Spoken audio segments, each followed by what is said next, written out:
Et en 7 minutes, je crois que c'est à peu près ça. Le match il a été plié par une zone où on est plutôt solide d'habitude. Ça veut dire qu'on a toujours à apprendre et évidemment. Pas de remords, pas de remords, pas de remords. Je fais mes jets, je prends mes airs, pas de remords. Hello à tous, ravi de vous retrouver dans la quotidienne et c'est fini malheureusement pour Lens en Ligue des Champions. Balayé 6-0 par Arsenal à l'Emirates Stadium, des Londoniens qui menaient déjà 4-0 avant la demi-heure de jeu face à une défense lensoise dépassée, mais pas de regret pour Franck Hez, il relativise. J'ai pas de colère, j'ai pas beaucoup de regrets parce que quand on perd 6-0, autant je peux avoir quelques regrets sur d'autres rencontres, mais là... Voilà, il y avait trop d'écart entre les deux équipes. Oui, mais les Gunners n'étaient pas si sereins que ça à l'idée d'affronter les Lensois, peut-être à cause du match aller. Regardez la story de l'ancien Lillois, l'ancien ennemi Gabriel, accompagné de Bukayo Saka. Mais qu'est-ce qui s'est passé, dit-il? Bah vous les avez chicotés, c'est bon, on a compris. Bon, malgré tout, Lens peut postuler à une place en Europa League. Il faudra pour ça obtenir un bon résultat contre Séville à Bollaert, c'est faisable.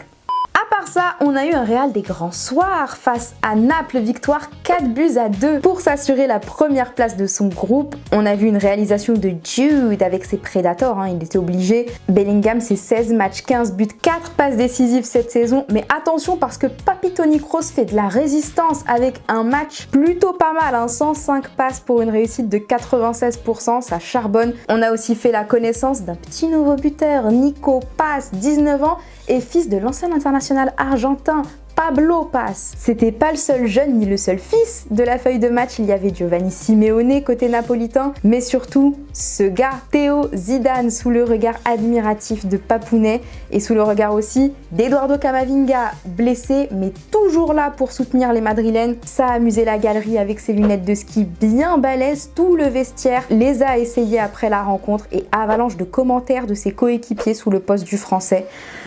Ah, la cohésion.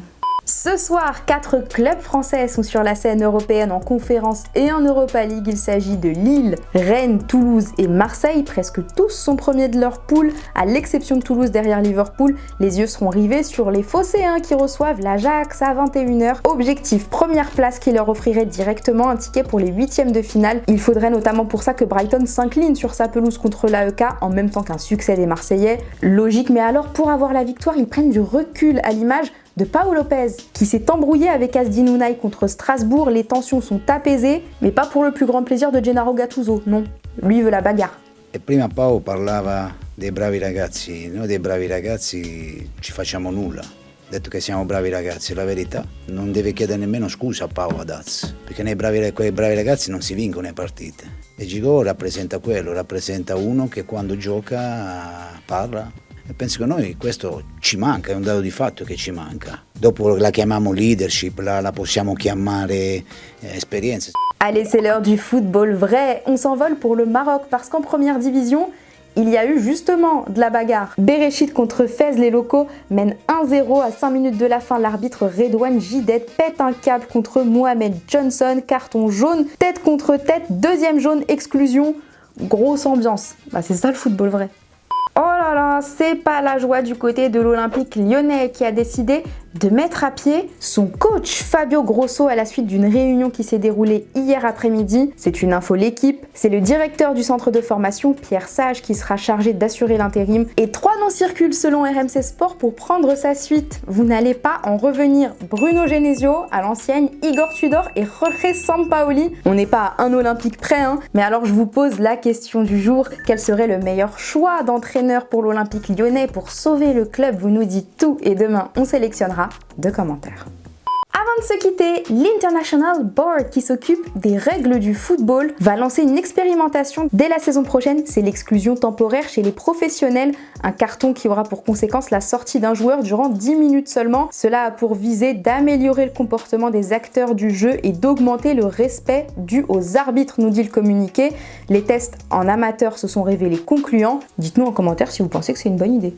Hier, on vous demandait qui, selon vous, avait été le meilleur Parisien face à Newcastle. Vous avez été beaucoup à dire l'arbitre pour le pénalty accordé, mais blague à part, agent kiwi, pour toi c'est Ousmane Dembélé. Il a fait le plus de différence sur son couloir droit, accompagné d'Achraf Hakimi. Pedro, toi, sans hésiter, tu votes Bradley Barcola. Tu trouves qu'il a apporté dès son entrée en jeu, il lui reste juste à s'améliorer dans la finition, et il pourrait même devenir un titulaire indiscutable dans le 11 parisien. Rien que ça. Bah, y a plus qu'à. Et voilà, c'est déjà la fin de la quotidienne. On va se retrouver demain, mais on va se quitter avec Nouvelle Vague que vous pouvez retrouver dans Téléfoot et sur MyTF1 avec des jeunes assez doués, comme Désiré. Allez, à demain. Clairefontaine, le temple du football français. On sait qu'on est capable derrière de ressortir sous pression. On sait qu'on est au milieu, on est capable de jouer sous pression. Et devant, on est capable de faire des différences par les appels et par les passes. Donc ce que j'ai vu sur la fin m'intéresse. Et vous devez un peu plus parler, les gars.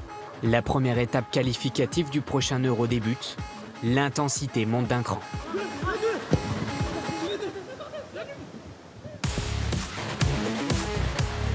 Les matchs internationaux, déjà, c'est des matchs toujours à haut niveau, mais là, il y a encore plus d'enjeux. On a changé de dimension, on va dire. La pression, elle augmente. Là, on rentre réellement dans la compétition.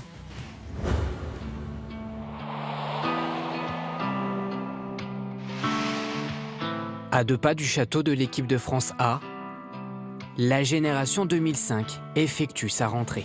Bien arrivé à Clairefontaine, là, on va passer 2 jours avant d'aller à Orléans. Donc, je vais vous montrer un peu la chambre. Il y a mon camarade qui est déjà là, il y a GM. On va le saluer. GM, mon gars, c'est comment? Tranquille? L'objectif, c'est déjà de bien préparer le premier match et de tout donner à chaque fois pour remporter chaque match. Et prendre du plaisir. Ouais, c'est ça, Prendre ensemble. du plaisir surtout. Un groupe de 20 joueurs, avec 4 nouveaux, dont Elie Junior Croupi, 17 ans, 3 fois buteur en Ligue 1, seul joueur surclassé de cette sélection. Je voulais m'intégrer tranquillement et ça l'a fait. Et là, c'est après. Avant de quitter Clairefontaine, Diomède et Pires reçoivent les confidences de leur ancien sélectionneur Aimé Jacquet quand il fallait composer son 11 de départ. À 1h, il y en avait une, à 2h, une autre, à 3h, et à 8h du matin, j'avais rien. Non, mais coach, on a compris. Non, j'ai compris. Non, j'ai pas compris. Coach, on a retenu. Vous avez dit avant, vous avez dit que le matin, vous allez faire un footing et ça vous libérait les esprits. Tout à fait. Donc, on essaye de... Non, mais il faut être en cogitation. Il l'a fait avec plaisir et c'était pas prévu, c'était quelque chose d'improvisé, mais en tout cas, ça restera pour mon staff quelque chose de magique. Le lendemain, les choses sérieuses débutent. Désiré Doué, Elie Junior Croupi titulaire face à l'Estonie. Le Rennais Doué lance les siens.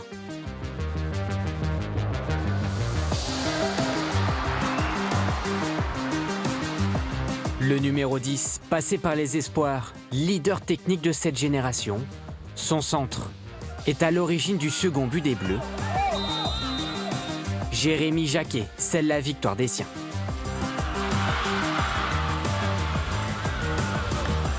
Ah, ça me fait du bien. L'équipe, elle a gagné. Donc, être content. Désiré Doué, trop fort. Content, victoire, premier match 2-0. Vinci. La journée se termine devant la victoire de leurs aînés contre Gibraltar. Contre l'Islande, les Bleus patientent. Il faut attendre la 86e minute pour la délivrance. Qualifiés, les mini-bleus ont un débat. Croupi a-t-il vraiment touché le ballon? C'est intéressant, les gars, c'est mon tir. Quel beau but! Yes! Il a pas marqué. Bien sûr que j'ai marqué, du coup. J'ai marqué. Il a marqué, hein! Non, pourquoi tu marques? Yeah! C'est validé, c'est bon. Ce rassemblement, c'est aussi celui des premières et la remise d'équipement qui va avec. On est fiers. C'est la première en plus. Merci. Les chaussures aussi. Ouais. C'est comme tu sais jouer. Tout simplement, ça ira. Ça, tu sais faire. Ouais, ça, je sais faire ça. Titulaire contre le Danemark, Colin souffre comme le reste de l'équipe. Les Français cherchent la première place, mais sont vaincus.